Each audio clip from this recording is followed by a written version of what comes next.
কমলের বুক ফেটে যাচ্ছে কথাটা বলতে। কি করে বলবে যাকে নিজের থেকেও বেশি ভালোবেসেছে, তার সাথে আজ ব্রেকআপ করতে চায়? হামিদার হাসি মুখের দিকে তাকিয়ে কোমলের মায়া হলো, চোখের কোণে জল এসে গেল। ধর্ম আর ফ্যামিলির জন্য আর কত ভালোবাসা শেষ হয়ে যাবে। আমার বড় ভাই আয়ুব মায়ের সাথে ঝামেলা করছে আমাকে নিয়ে। আজ স্কুল থেকে আসার সময় কিছু ছেলে আমার পিছু নিয়েছিল। ভাগ্যিস আসার সময় ভাইয়া দেখেছিল, তা না হলে আজ কী যে হতো। আমার নাম হামিদা আক্তার, ক্লাস 7-এ পড়ি।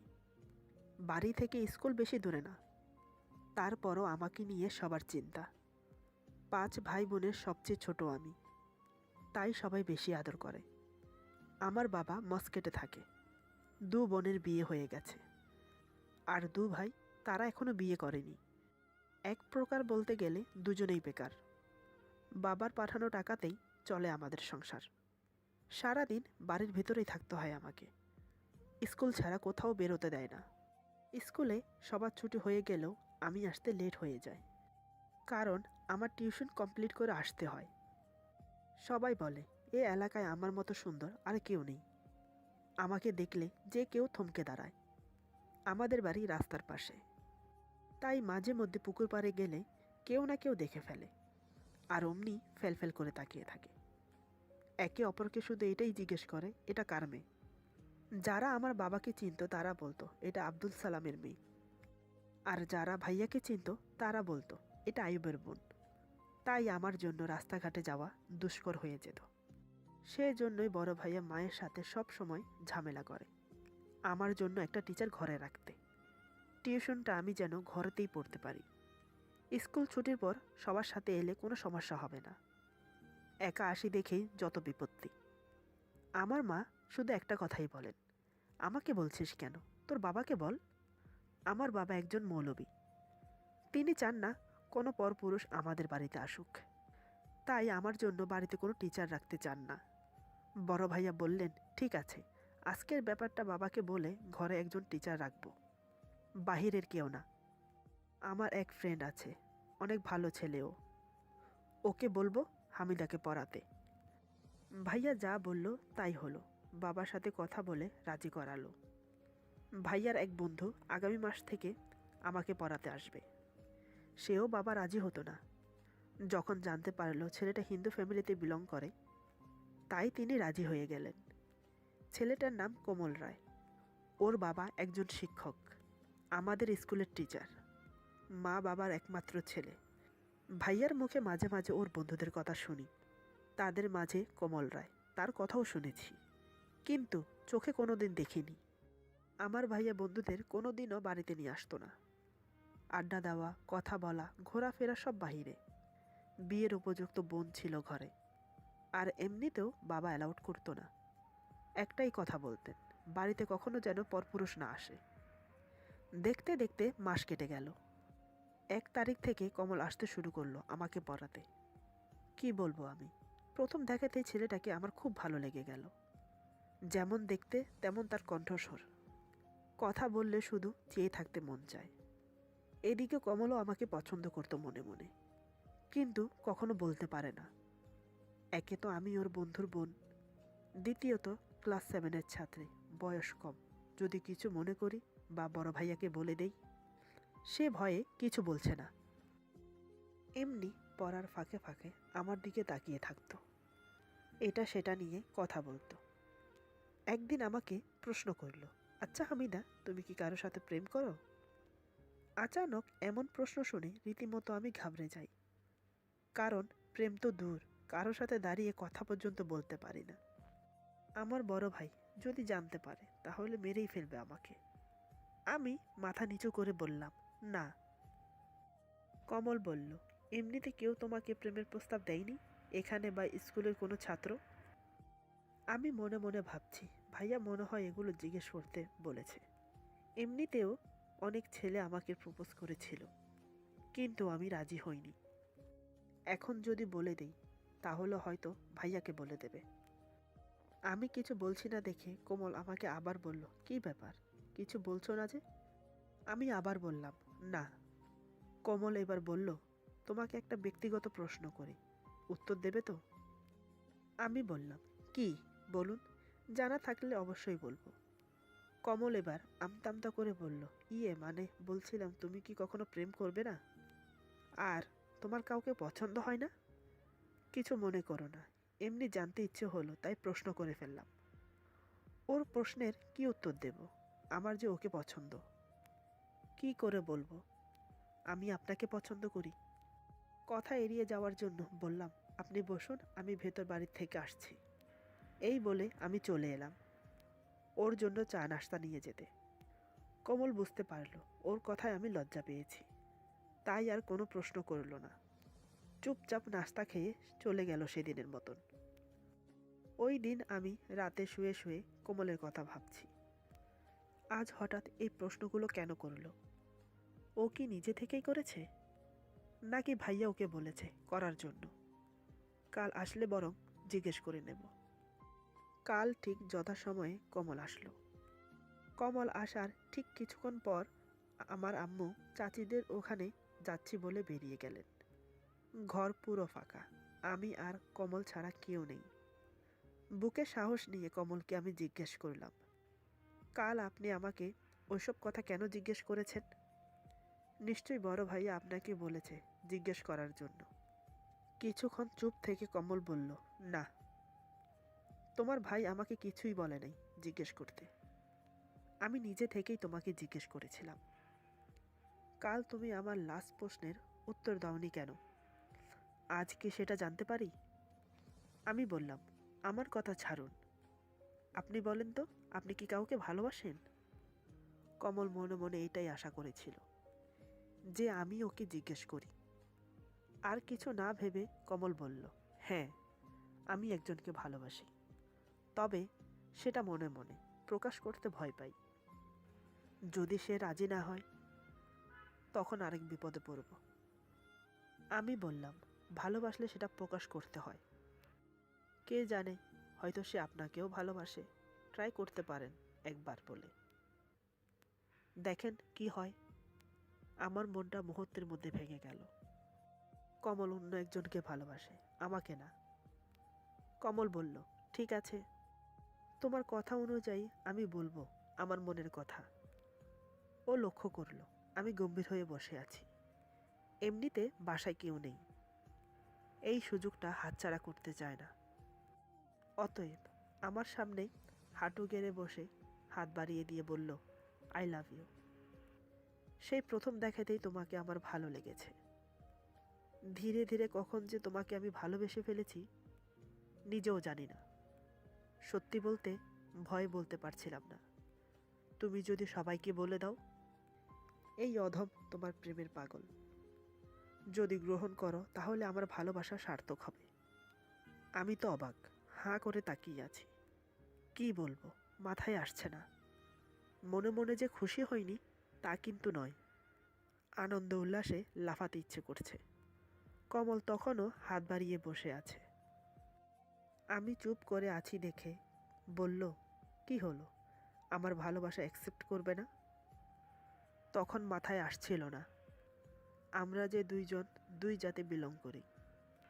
ধীরে ধীরে আমি আমার হাতটা ওর হাতের উপরে রাখলাম। তৎক্ষণাৎ কমল আমার হাতটা চেপে ধরল। তারপর অপর একটি হাত আমার হাতের উপরে রেখে বলল, এই হাত কখনোই ছাড়ব না, সারা জীবন এভাবে ধরে রাখবো, কথা দিলাম। হঠাৎ দরজা খোলার শব্দ শুনতে পেয়ে কোমল আমার হাত ছেড়ে দিয়ে চেয়ারে উঠে বসল। আমি একটু মুচকি হাসলাম ওর কাণ্ড দেখে। দেখলাম আম্মু এসেছে। তিনি আসার পর কমলকে নাস্তা দিলেন। সেদিন থেকে শুরু হলো ওর আর আমার প্রেম কাহিনী। আমরা দুজন ভুলে গিয়েছিলাম দুজনেরই ধর্ম আলাদা, প্রেমের সাগরে ভাসছি দুজন। কমল প্রতিদিন আসার সময় আমার জন্য একটি করে গোলাপ ফুল নিয়ে আসতো, কারণ ওর নিজের বাগান ছিল। একদিন আমার বড় ভাইয়ের সামনে বলল, আচ্ছা হামিদা, তুমি কি ফুল পছন্দ করো? আমি কি বলবো ভেবে পাচ্ছিলাম না, কারণ আমার ভাই সামনে বসে আছে, তাই আমি চুপ করে আছি। কমল আবার বলল, কি ব্যাপার, তোমার ফুল পছন্দ না? বুঝতে পারলো আমি ভাইয়ার ভয়ে কথা বলছি না।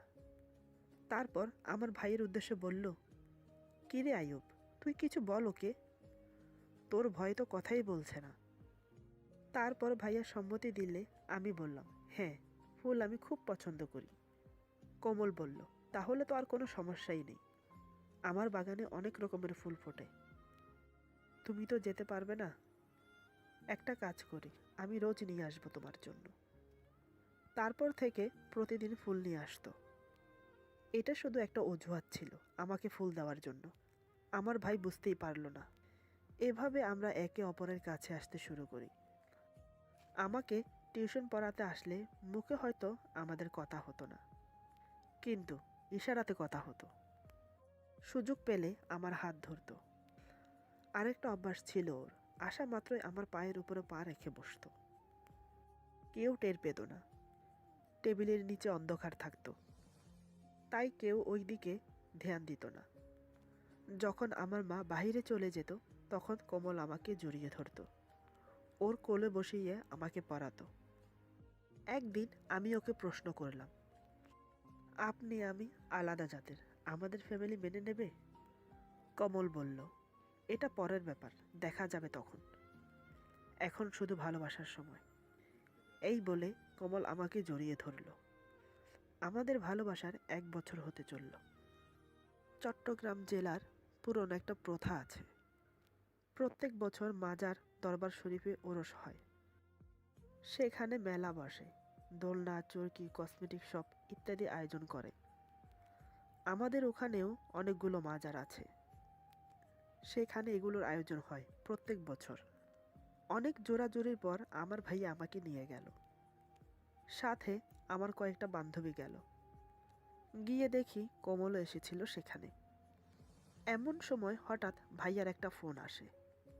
ফোনে কি যেন কথা হয়।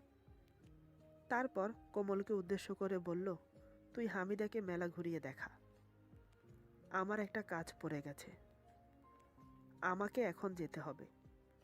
এই বলে ভাইয়া চলে গেল। কমল তো হাতে চাঁদ পেল। এমন সুযোগ আর কখনো পাওয়া যাবে না।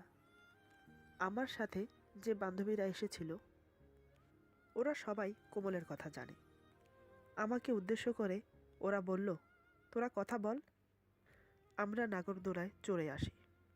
এই বলে ওরা চলে গেল। এখন কমল আমাকে বলল, "কখনো আশা করিনি এমন সুযোগ পেয়ে যাব, বিশ্বাস করো। আজ উপরওয়ালারও আশীর্বাদ আমাদের সাথে আছে। চলো ওই দিকটা যাই, সেখানে কেউ নেই, নীরবে কথা বলা যাবে।" মেলা থেকে একটু আউটসাইডে গিয়ে আমরা দুজন কথা বলা শুরু করলাম। কমল আমার একটা হাত ধরে বলল, "হামিদা, এমন একটা রাতে মেলায় তোমার সাথে দেখা হবে ভাবতেও পারিনি।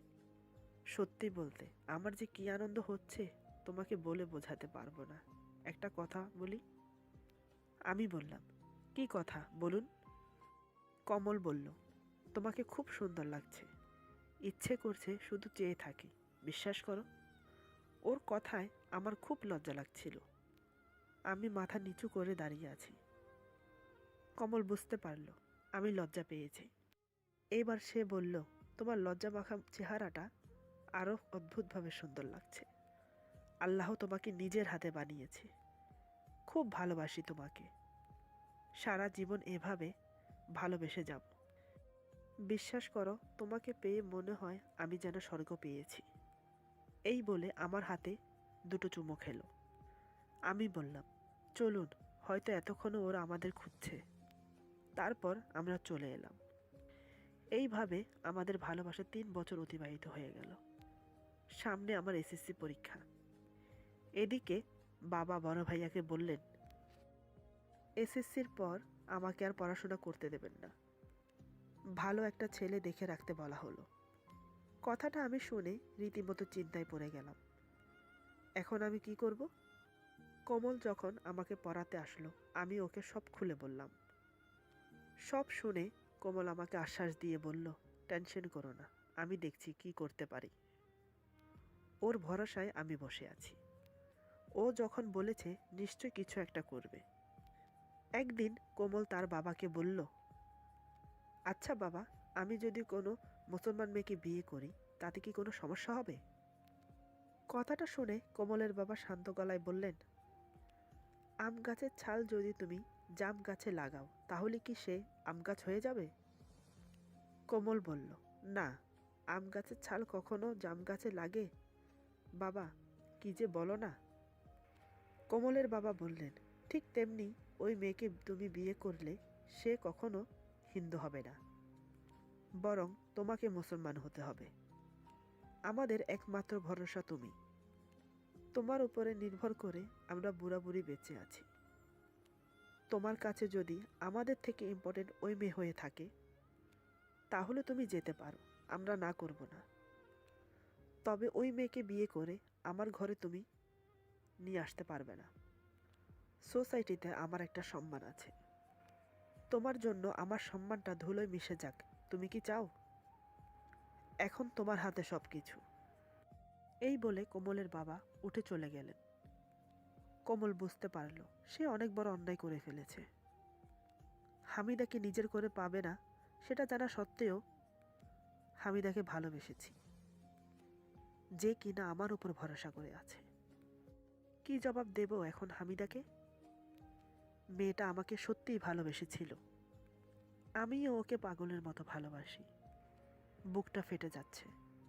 যাকে কথা দিয়েছি সারা জীবন ভালোবেসে যাব, এই কোন দুবিধার মাঝে পড়লাম আমি।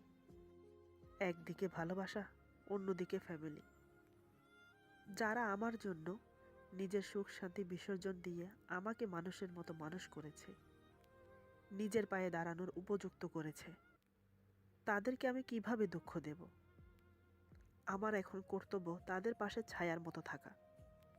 আর ওইদিকে হামিদা, সেও তো আমাকে সবকিছু উজাড় করে ভালোবেসেছে, আমাকে ভরসা করেছে, বিশ্বাস করেছে। তাকে আমি কি করে আঘাত দেব? আমার প্রতিটা নিঃশ্বাসে সে মিশে আছে। তাকে ছাড়া তো আমি নিজেও শূন্য।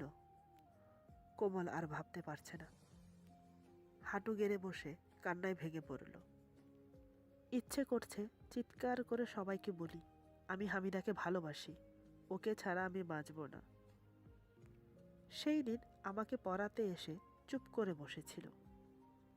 আমি জিজ্ঞেস করলাম, কি হয়েছে? বলল, শরীর একটু অসুস্থ, আর কিছু না।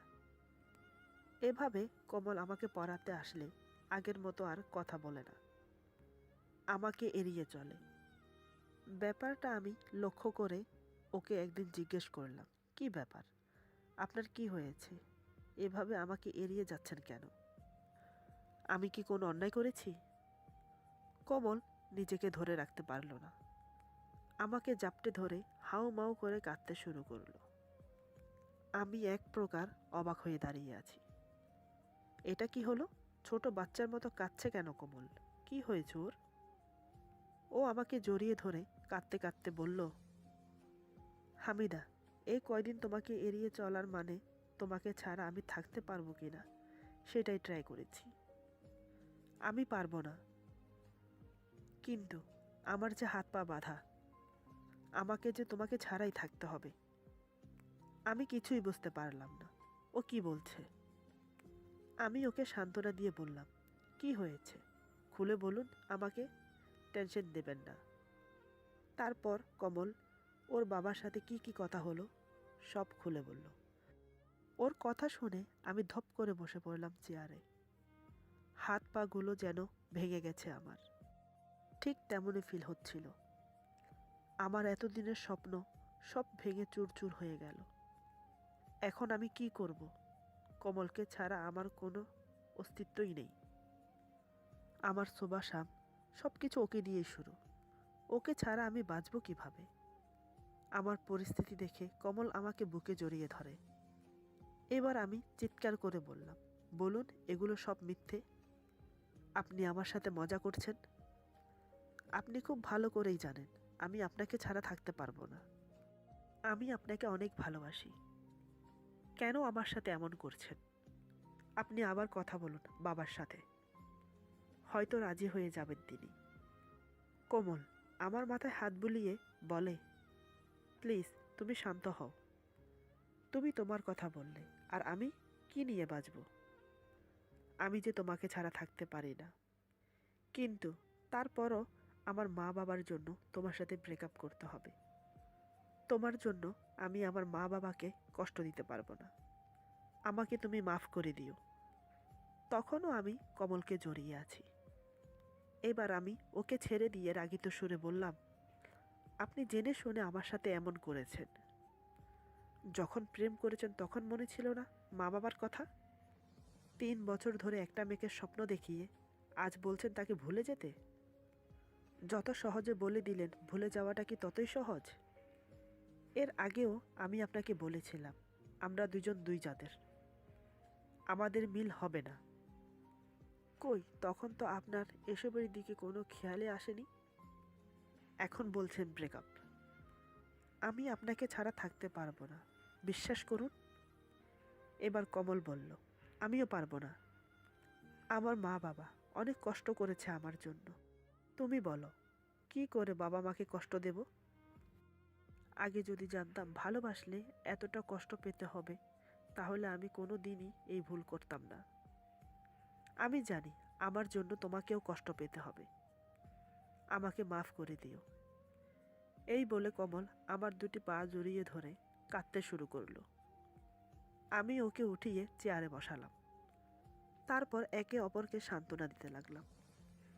আসলে এটাই আমাদের নিয়তি ছিল। সেই দিনের মতো কমল আমার